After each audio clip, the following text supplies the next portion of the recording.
Long ago, during the time of ancient China, when mist rolled gently across the mountains, there stood a small village, hidden between bamboo forests.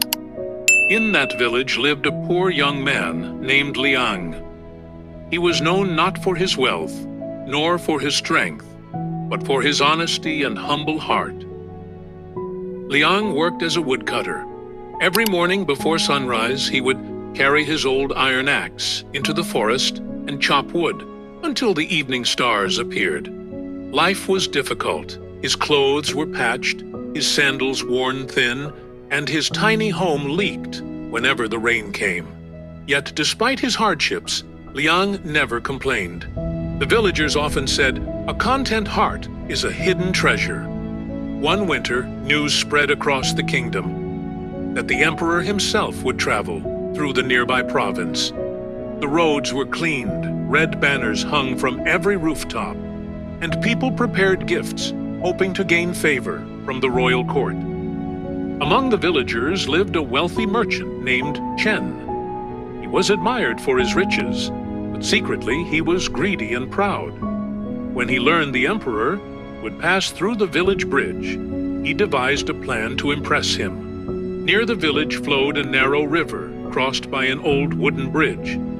Years of rain had weakened its pillars, and cracks spread across the planks, like spider webs. Liang noticed this while returning from the forest one evening. He stopped and examined the bridge carefully. Beneath it, the river rushed swiftly over sharp stones. "This bridge will not survive much longer," Liang whispered. The next morning, he warned the villagers, but most were too busy preparing for the emperor's arrival. Merchant Chen laughed loudly. "Why waste time fixing an old bridge?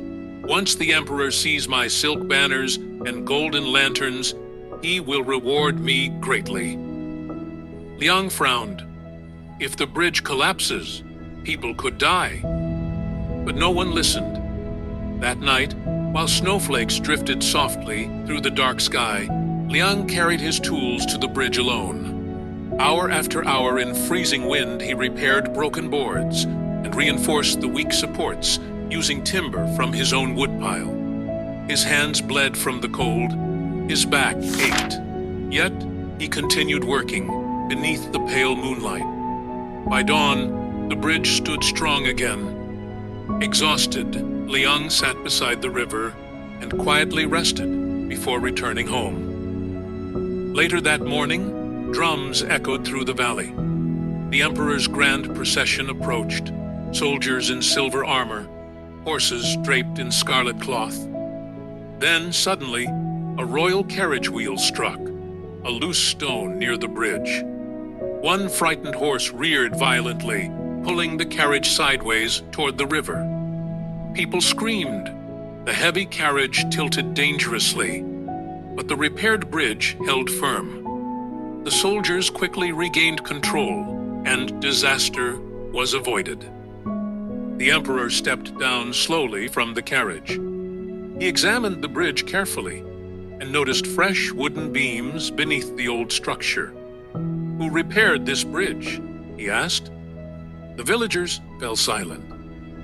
At last, an old woman pointed toward Liang, standing quietly at the back of the crowd in his simple gray clothes. "He did, Your Majesty," she said softly, "while the rest of us slept."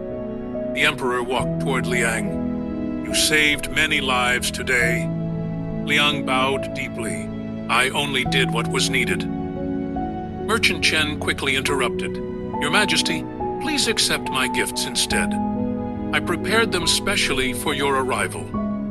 The emperor looked at the mountains of gold and silk, then back at Liang's rough, bleeding hands. And slowly, the old ruler smiled.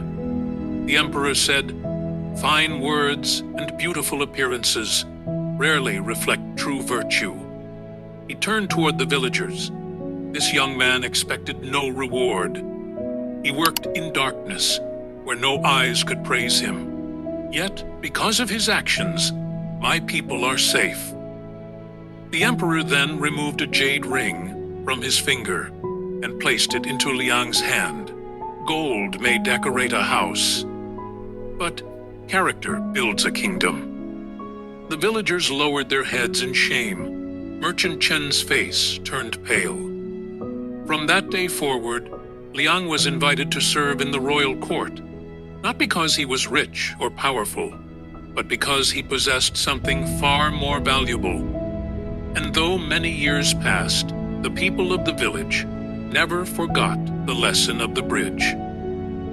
If this story touched your heart, then please like this video, share it with someone who believes in honesty and kindness, and subscribe to the channel for more meaningful stories that inspire the soul. And remember, stay humble, stay truthful, and keep moving forward in life.